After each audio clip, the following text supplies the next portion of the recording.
last week, my video broke down After Effects for beginners, where I didn't really get as many views as I wanted. Don't cry, are you? So this week, I put out a poll on my story and community tab asking you from two options of either Selena Gomez Rainbow Light Leaks or Justin Bieber's Big Eyes tutorial you'd want me to make. So let's see here. Okay, no comments on the story. Okay, let's check the community tab. No comments here either. Great. Well, I guess then we're going with Selena Gomez. Let's get started.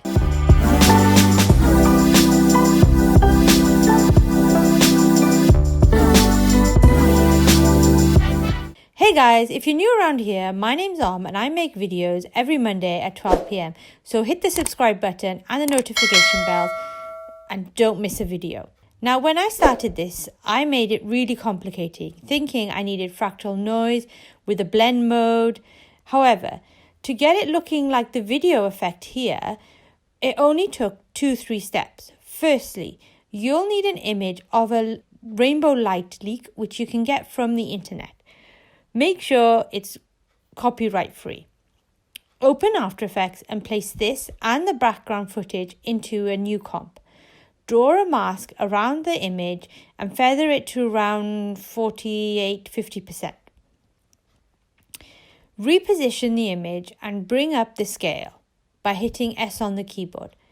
Uncheck the lock button here on the side, which enables uniform scale.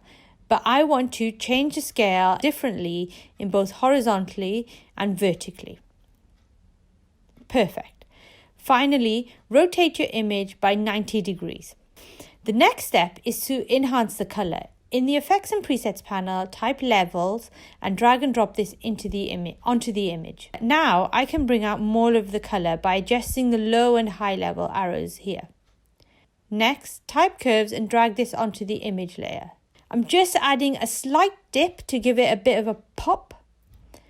Finally, add Hue and Saturate and change the saturation to 10 and lightness to 21. Now, you can change the blend mode to add, but because of my footage in my background of the desert being quite white, it'll blow out the rainbow. So I'm not going to do that.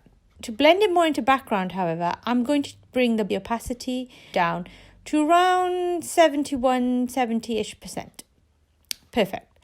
We can now add some movement into this image, and there's a few ways to do this. Type Wrap into the Effects panel. Here, it'll bring up many options, such as Bezier Wrap, where if I just drag and drop this, you can see you can manipulate and change the shape how you like. But I'm going to use two different ones. The first one I'm going to use is Wave Wrap. This has a variety of different options to use and lets you change the height and speed, of which we're both going to change to 2. Change the height to 2 and animate the speed from 1. Click on the stopwatch to keyframe it at the beginning of the timeline. Move 2.5 seconds in and change the speed to 2. Perfect. We need to keyframe the opacity as well to bring the rainbow effect in and out. At the beginning of the timeline, click T on the image layer to bring up the opacity. Click on the stopwatch and move along to 2.5. Change the opacity from 70 down to 0. Perfect. Now, duplicate this layer by hitting Command-Control-D and move this along to 2.5 seconds. And delete the Wave Wrap in the effects controls. Drag and drop Wrap from the effects panel and keyframe the blend mode from the beginning of the timeline from -36 to 5 seconds now to around -60. Duplicate this again, move it along to 5 seconds and change the style and change the horizontal direction until you're happy with the style. Now you can keep going, but I'm just going to stick to 3. Now I want the rainbow to seem as if it's in front of the person. So duplicate the background video layer and move it right to the top. Grab the pen tool and draw a mask around the person and the camel here. And open the mask panel's property and click on the stopwatch to keyframe the path.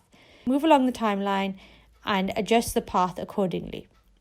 Here as well, change the feather to as high as low as you want. I'm going around 40-ish, 50-ish. Okay, we're nearly there, but I don't really like how they're coming in. They seem a bit planted. So I'm going to go back to my first rainbow layer and hit S on the keyboard to bring up scale. Now click on the lock button to bring back the uniform scale, and I'm going to increase the image. Perfect. I'm going to do the same to the other 2 layers until I'm happy with it. And now you're done. So I hope you enjoyed that, guys. A few things I've been thinking of. Now, I'm getting subscribers every day and I'm truly grateful for this. But I don't seem to be getting some of the views that I think my channel should be, or at least according to my sub account. I want to know the reason why behind this. Is it because you don't know me and I'm trying to put more of my personality across? It's kind of difficult. I do have a full-time job and then I'm doing this on the weekends or after work, so I'm trying to fit it in. I'm trying to engage more using my stories and stuff, but it's kind of hard building a foundation there, if you get what I mean. So any feedback you can give, guys, or anything that you can let me know of, or I can keep doing anything, just let me know. Either drop a comment here or contact me on Instagram or Twitter or whatever is easier for you, email even. I am trying to do a timetable, seeing that last year was all working Monday to Friday, finding out my idea Friday, working on a Saturday, Sunday, release on Monday.